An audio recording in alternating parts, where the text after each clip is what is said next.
getting rid of that is hard. It's very hard. Jealousy, envy, not feeling like I've succeeded or I've made enough money or I'm good enough. This is the Eternally Focused Podcast. Welcome to the EFOPOD. All right, so today Greg and I are going to be diving into a question that we all need to ask ourselves. What do we worship? And I mean, really worship. We're not just talking about what do we say we believe in, but what do we actually focus our time and our energy on? What are our passions? Right, Greg? Passions. Ooh, I didn't know that word was going to get thrown in there. I didn't know. I spend my time and effort thinking about money, making money, driving myself crazy, my job, right? That's where I spend way too much time. Yeah. Passion? No, not a passion. Not at all.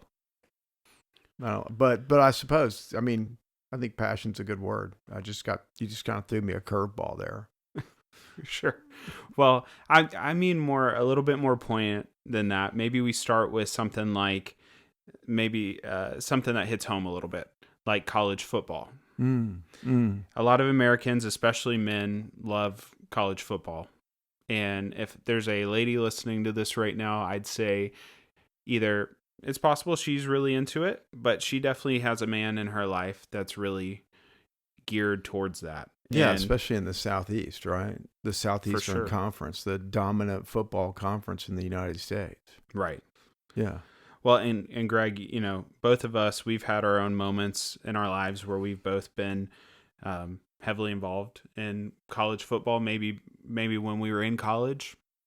Yeah, I got caught up in the mob mentality. Yeah, I was on the field when our university beat its greatest rival and picking up, grass and, cheering on people, tearing down goalposts and stuff. Yeah, I was there. Yeah, that was a long time ago, but I don't know. Mine wasn't as long ago as yours, but our team did a similar thing. We were on ESPN, which was a big deal for our school, and me and probably 40 other people rushed the field after the game. That was a big deal for us at our small little D2 school. But Yeah. But sometimes the devotion that we see around sports and college football, it can be intense, like we just described. Rushing a field, really probably screaming a little too much, maybe getting too much into it. And those things happen Saturday at the stadium, and people are cheering. But then on Sunday, those same people, maybe not all of them, but there's a decent amount, especially here in the South, that end up at church on a Sunday. And that passion that we just saw on Saturday night isn't represented on Sunday in the pews. Yeah, I'm the first guy. I'm standing there singing, but my hands are in my pocket, but if I'm at the football game, my hands are up and, I don't know, I'm doing the wave, whatever they do, because I do care about, I guess, somewhat football nowadays, but it's changed. It's different since I was saved, I guess. I'm not really sure I just don't get it anymore. I don't know why. I have friends and they lose their mind over it. Man. But I don't lose my mind when I'm at church on Sunday. Yeah. I want to be a little bit more charismatic on Sunday. I'm not sure that I'm self-conscious. Yeah. Whereas everybody's crazy at a football game. Right. Well, it's the mob mentality, maybe. Maybe we need more mob mentality at church. Yeah, I think so. I might not even be allowed to come back to church after saying that. Well, when something good becomes something ultimate in our lives, it's like we're saying, God, you can have our Sunday morning, but Saturday, the rest of the days of the week, those belong to me. Oh, it's so hard. I read Counterfeit Gods today by Keller and Tim Keller, yeah. Yeah, and it's just, it's very convicting. I've read it before years ago. I've had it on the shelf. I broke it out because I knew what the conversation was going to be. But, I look at my life and I think, what am I pursuing? And how do I balance that out? I got to pay the bills, There's subtle things, What am I worshiping? Am I worshiping, myself? You know, Yeah. Success is such a big, important thing in culture to be validated. I think it permeates. I could be wrong. I'm not really a successful guy. So, When you say success, what do you mean? no, well, I'm not, I guess there's a lot of sides to that coin. Absolutely. And it's dependent upon where you are in your society, right? Yeah. I live in the suburbs. There's, always people that are going to be probably more successful, wealthier, whatever it is than I am. So I'm not one of those people that's, the big donor or, I'm still just struggling every single day, trying to make a living to pay the bills for the family. Well, and this conversation reminds me of something that D.L. Moody once said. He said, "Our greatest fear should not be failure, but of succeeding at something that doesn't really matter." And I think you might be hitting that a little bit in defining success, possibly. Yeah, it's hard. It's a hard balance. Like I said, it's subtle. Where I live and, I live like a king in comparison to different parts of the world or different places here in our city. Yeah. So it's tough. It's very tough to say success or not success, define success. Success is fleeting. It's something you're never going to catch. It's something that we're trying to accomplish so that we think in our mind that the world will validate us. I did this, look at me. And it's not true. Well, and as a follower of Christ, I think there's a rub there, because defining success, I think, falls into what we're discussing with worship. And I would say when we look at Jesus, and he's talking on the Sermon on the Mount in particular, in Matthew 6. In verse 33, he talks about seeking first the kingdom of God and his righteousness. Mm-hmm. He goes on to say that, or actually a few verses, if you back up just a little bit, in verse 26, he actually talks about, he says, "If God is providing for the birds of the air, how much more do you think he cares about you?" And so there's also an idea of, if we are successful in the worldly aspect and what we think of come the American dream and so forth, is that success coming from something that we're doing for ourselves, or is that something that God's doing? Yeah, that's a tough question. I struggle with that. I think that God has to provide opportunities. I think he expects us to work. He created us to work. Mm-hmm. But, there's times when God slows us down. And there may not be work. There may not be always something to do. And that for me is really tough. I've been in industries. I've been in sales my whole life. And there's good times and there's bad times. There's feast and famine, as my father would say. But there's a purpose behind it all. There's rest but I think the main factor is trusting in the Lord for his provision. Well, and I think that comes to something that this feeds into as well, is self-worship.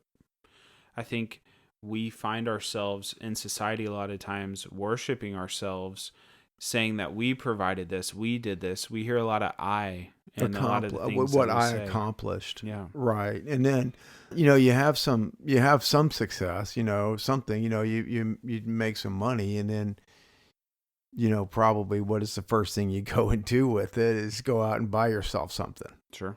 Right. Yeah. You have that first dollar you ever made framed in your house, right? You're right. No, I don't. It's been long gone. But yeah, we go buy a watch or something, right? Or a car or a house. Yeah, there's all of those things are about, hey, look at me, worship me, validate me. Right. They're not pointing to God, to Jesus. They're not pointing to um, the truth of what this life's about. Yeah. Well, and that's not something I would say that we get from ourselves. Like we are sinful beings living in a sinful world, a sinful, broken world at that. And yet at the same time, it's no mystery where these things come from. I mean, just look at our culture and what they talk about. Living your truth, putting yourself first, self-made success, Mm-hmm. all these Mm-hmm. terms. And then you go and see these TED Talks and you see these people that make thousands upon thousands of dollars getting in front of big groups of people, telling them how that they are great and all these things that Yeah, well, you don't deserve. matter. What is it? Every Madison Avenue commercial marketing is just pounded into our heads. You Right. deserve this. You've earned this. You are this. You want to be. You want to get the pretty girl. You need this. Right. So you got to go out there and succeed. You got to make that money. It's all about money, money, money, money, and it does not fill the hole Right. that's in our hearts. That God-sized hole. Right. The God-sized hole is that we like to say, that only God can fill. Right. And I question myself and say, well, you're thinking about these things, work and making money, and what am I worshiping? What am I pursuing? Well, and at the core of it, this mindset, this form of worship, it takes our focus away from relying on God. Yeah.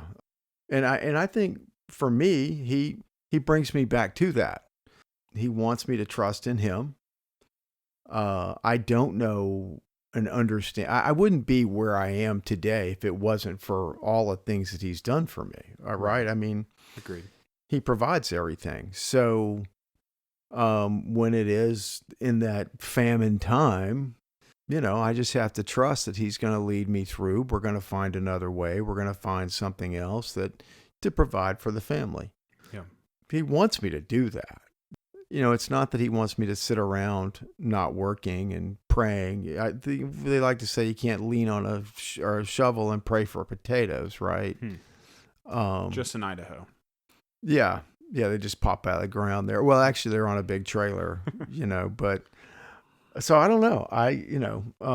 It's definitely there's a little bit that I have to participate. But like I said, I think I have to be dependent upon God for the opportunities.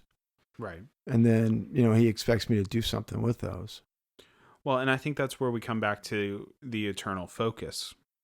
God doesn't just want a few hours on that Sunday morning, as we were talking about earlier. He wants our lives. And I think that's a really hard pill for a lot of people to swallow because we do get caught up so often in this American mindset and the culture. And it's not just America. We just happen to live in America, but it's the culture of the environment that we're in. It's kind of like a magnetic field that draws you in. And we're called to worship God alone, not the things that fade away. And it's so funny because we see that happen so often in the world. I see that in my own life. You just mentioned getting your first job and going and spending a paycheck on a watch or a car or a house or something along those lines. And we see that so often in our culture with people just in everyday life. I mean, I can't tell you how many times, even in my mind, I'll have an Apple product and I think to myself, oh, the new Apple Watch came out. Mm-hmm. And mine's 4 generations old at this point. Maybe I should look at getting the newest one. Now, my 4-generation-old one still works perfectly fine, but there's just something in that marketing that they do in society, and that's why it's so important to hold fast. Yeah, well, God tells us in the Bible to be careful. Yes. To be careful and with greed. Be a good steward. Don't outspend, your blessings. Don't put yourself into debt. Don't put yourself into a place where you have to be greedy, where you have to take advantage of other people, where you have to manipulate people. That's part of what I'm saying by God's going to bring an opportunity and you have to do, certain things with it. He expects you to treat people fairly. He expects you to do things correctly with it. And the reason that people don't is because they don't feel like they have enough. Right. They want more and more and more. And, I'm guilty of it too. I'm not preaching. I got 72 pair of pants in my closet. I don't need another pair of pants. I can tell you I thought that. you told me 73 the other day. It might be. I have no idea how many there are. I'm run out of hangers. So I think that's why God says, be careful with money, be careful with greed, be a good steward, do unto others as you would have them do unto you. Right.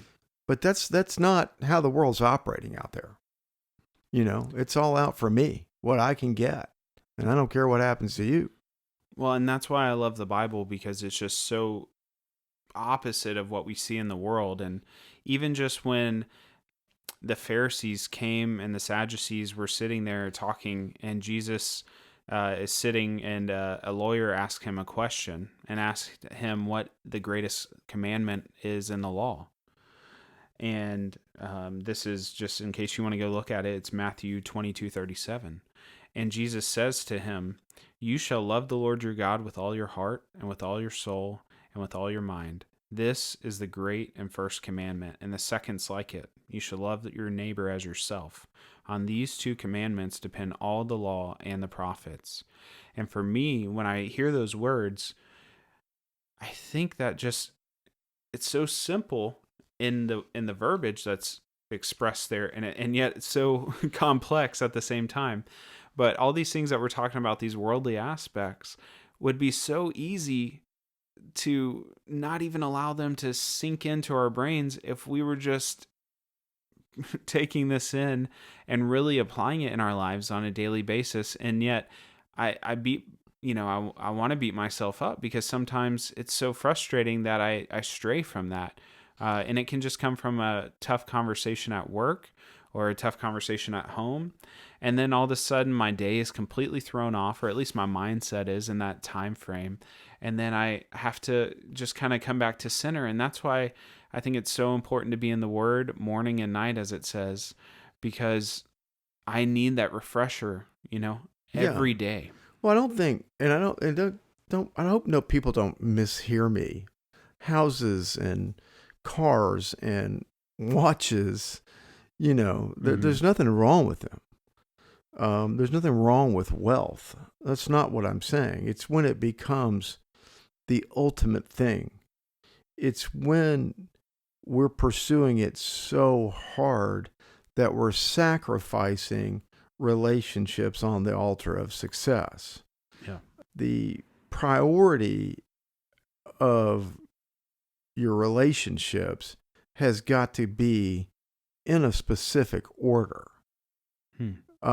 It's got to be God first, and then family and the other things are going to come secondarily to that relationship. I am confident, though, that I still struggle with loving the Lord my God with all my heart and all my soul.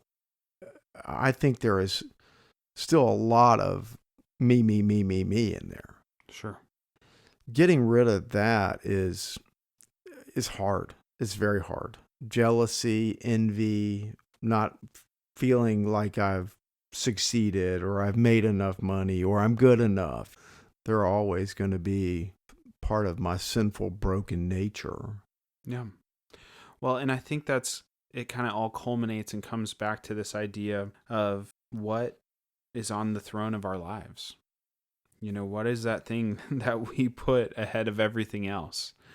And are we willing to put God in that place? Those are two tough questions, I think, to answer. Honestly, I think I answer it and I say yes, yes. But then I look at my life and I say, really? But honestly, what is on the throne of our lives? That question right there is a harder one. It's not harder to answer necessarily. It's harder to say out loud, maybe, for some of us. But don't you think God's gonna reign? He's gonna be on that throne. Oh, he is. And he's gonna take away from you what is replacing him. Are you saying right now in this life, or Yeah, I'm in the saying life in to this come? life. I'm saying in this life right now. Yeah. I think if you are saved, if you are a Christian, God is going to do you the favor, to put it that way, Mm-hmm. of removing what it is that you're worshiping. Yeah. I don't know if I'm right in that theologically, but I would say that, well, biblically, we see that play out. Yeah. And we see it with Abraham and Isaac, and he says, put him on the altar. Right. Abraham did as he was told, and God gave a substitute ram in the thicket over there. Correct. Can I do that with my son? I don't know. I don't know that I can. You know, You're saying if God called you to sacrifice your son? I think that would be, I don't know. Right. I can't say that, Yeah. you know, No, that is tough. or my daughter or anything like that. I mean, I would hope, obviously as we talk out loud about this, I would love for my answer to be yes. But if I'm Right. being honest with myself as I think through that in this moment, there's a pause. Right. But God did it. Yeah. God did it with Jesus. Mm-hmm. He gave him up for all of us. He's shown us Mm-hmm. the way. Yeah. But I think in a little bit simpler. But I'm not God. I know. Right. But in a simpler, form, when we see Jesus meet with Zacchaeus, if you're not familiar with this story, there's a man who would steal through tax collection. Cast away all his relationships. No, he was the most hated man in the city. He was the arch tax collector. And so he... the arch enemy, yes. basically. But he was the chief tax collector. So Jesus sees him and tells him he wants to have dinner with him in his house. Yeah. And what I love about this story is kind of what Greg just alluded to a second ago. When you're in Christ, these other things, I'm not saying, as I just mentioned a minute ago about an Apple Watch, those things still pop into my mind. I'll tell you, the reason I brought that up is because I actually put it in my cart on Amazon one night. They had a sale on some Apple Watches. I put it in the cart and I was sitting there and I just thought to myself, in all honesty, I said, Lord, I don't think I need this. Why am I even putting this in the cart? Mm-hmm. I already have an Apple Watch. Mm-hmm. I know it's a little old, but it works just fine. But that was conviction on me in that moment. I think a lot of times when we're in the world and we're of the world and not in Christ, those things, and when I say that out loud, by the way, I'm talking about people that don't know Jesus, that don't have a relationship with him, that those things are easy for us just to grab onto because that is our only way forward. If you don't know Jesus, you're living for today. You're living for the moment. That YOLO mentality that we always hear about. There's that dopamine hit too when you buy something new, and then it quickly goes away. So it makes you feel good. Look what I got, and it's the new toy. Yeah. You play with it for a little while and it's like the new car. It's a used car tomorrow. Right.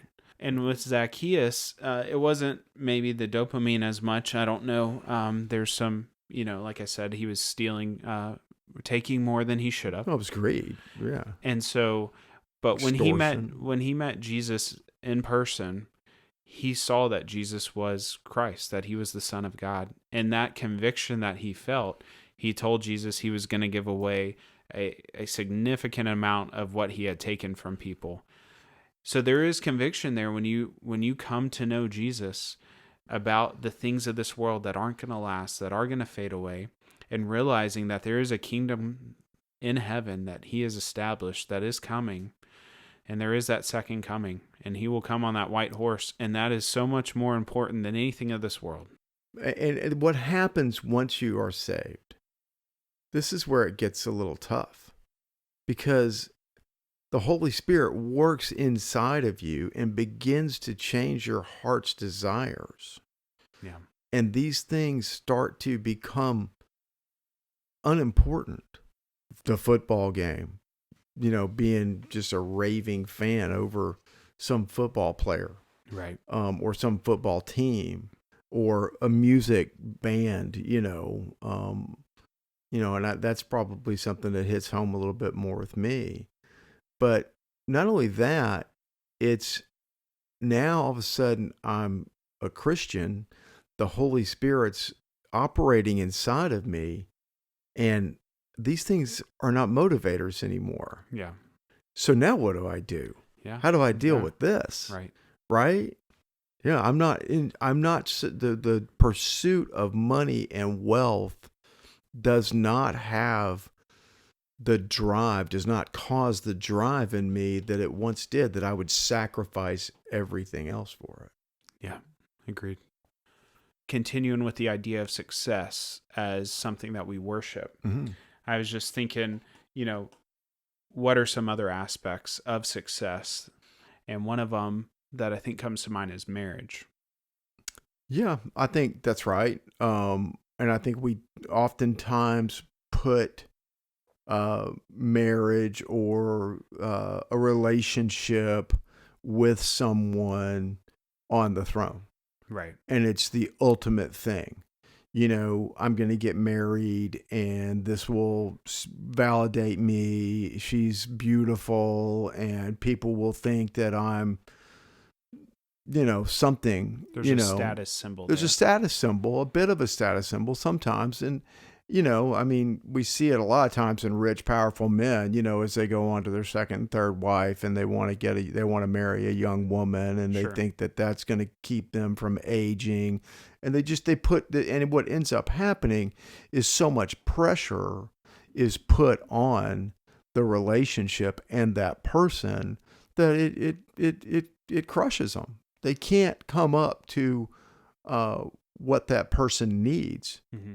Even though the person picked that woman or that man, and made them the ultimate goal of their life, in the end, it's not going to work out well because that person that is up on that throne cannot be the God. We're all made to worship God. Mm-hmm. So we're all made to worship something, right? We can go back to the beginning of time and you can see the idols of the world. Yeah. Right. And they made a golden calf. Correct. It just came out that way. Right. Yeah. So wrong. But so we're always constantly trying to find something to worship. Mm-hmm. And we put that in all of these wrong places. Well, and I think that happens a lot in our lives today. I know at one point when I was wanting to be in a relationship and I wasn't finding somebody, I was pursuing that. I had blinders on, mm-hmm. Everything else that was happening mm-hmm. around me was maybe really great. Right. But I was so focused on finding this one person that I wanted to date, hopefully be looking at marriage material. And I think that happens so often in our lives that we set our sights on one thing, in this case, marriage, and that blinds us from some of the other things. And in particular, we see that play out in the Bible with the story of Jacob, right? Mm-hmm. It starts mm-hmm. in Genesis 28 in the next few chapters. Yeah. Yeah. He gave 7 years for Rachel, or so he thought. Right. And then, his father-in-law tricked him and gave him Leah, who he didn't want. Yeah. And then he gave another 7 years for Rachel because he had put Rachel as this ultimate thing. Yeah.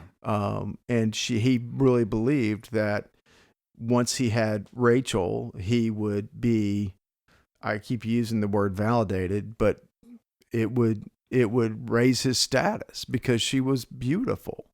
And so, but you have to think about Leah in that question too, because basically poor Leah was pawned off on Jacob. He didn't want her. Yeah. Her dad didn't know what to do with her because in that time they had to marry them off, and there was unfortunately there was value in that. There was a dowry, in this case, 7 years of work. So, and then it ended up that Leah is bearing children, and really she's expecting her childbearing abilities to bring her husband to her, to Yeah. cleave to her soul, which he's not going to do regardless. So, she's put that relationship as the ultimate thing. Yeah. And it crushes her. And something we see right here as well is that God made marriage, and marriage is a beautiful thing, Mm-hmm. but it's also intended to be between one man and one woman. Mm-hmm. And as Greg just described right here, we see Jacob marrying not one, but 7 years later, a second woman. And every time in the Bible that we see somebody who is being intended to teach us a lesson as we read it, that has multiple wives, it does not end well for Right. them. That's right. Yeah.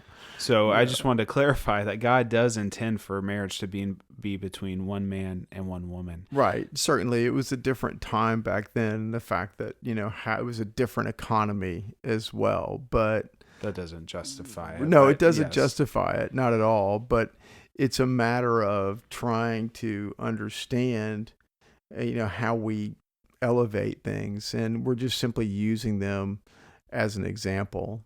Correct. It's a tough story, no doubt. But the moral of that just being that marriage is a beautiful thing intended by God, but when we make that an idol, a focus of worship in our lives, that it can cause a lot of problems. Sure, it leads. I'm sure it leads to many, many divorces in this world because everybody. I think, we've got such a huge divorce rate in this country, and I think it's because people look at this and say, "This is going to complete me," right? Gosh, what's the movie with the kid with the head that weighs 9 pounds? Jerry Maguire. Cute kid, cute movie. But, you complete me. You have me at hello, Right. and that's not true. Yeah. It's not true. It's sweet and it's cute and it's a great movie, but that's all it is. Yeah. Because if the priority of the relationships is not God first, and then the wife and then the family, it's not gonna end well. Well, and when we ask the question about who's on the throne of our lives and are we willing to put God in that place, I think marriage obviously falls in this as well. If we were putting, as you just talked about, the pedestal, if we're putting our spouse on that pedestal, men for women and women for men, that they're going to fail. And it's not because they're not trying to be good. And when I say good, I just mean that they're trying to pursue you in a kind way. But if you two are not both pursuing God and trying to build into your own relationships with God, which in turn builds you two together towards God, then it is going to fail. And there are going to be hardships in those tough times. Well, I mean, yeah, life is so hard. I mean, it Ferris Bueller said it comes at you fast sometimes, right? I love movies, you can tell. But you got to stop and take a look around. But well, I'm just glad in that reference, it wasn't a 9-pound headed kid or however you just said that. Yeah, he's a cute little kid though. He's a cute kid. But, and that's another great movie too. Cause, oh gosh, what's his name? Show Me the Quan, right? It's all about the money for him. But yeah, no, life is rough. I mean, this is a tough and tumble world that we live in, and it's a broken world. You're not dealing with the person that's trying to look out for your good and their good. You're not dealing with that every day. So you're going to come up against troubles. And when that person is on that throne and they are going to fail in this world, Right. then that person that's put them on that throne is crushed. Yeah. And that's where we get into the problem of, well, they've let me down completely. They've failed. And this is over. I can't amend this, right? Well, and I think at the end of the day, what it really comes down to is, are we worshiping God or are we worshiping ourselves? Absolutely. 100%. 100%. Yes. And that's a tough one. That's tough. Well, and I think sometimes I want it to be that I'm worshiping God fully. Well, and that's what I was going to say is I think sometimes that we can get caught up. I don't like saying it because it's true. We can get caught up worshiping ourselves. And as I've already said, if we're in Christ, the hope is that you catch that very quick and you snap out of it.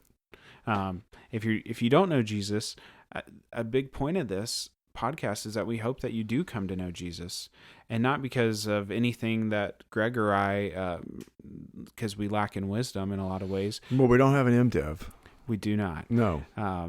But God would use this to speak into your life. That if nothing else, and you won't understand this term, I'm sure, but that it would just plant a seed, and that you would just be drawn to learn more.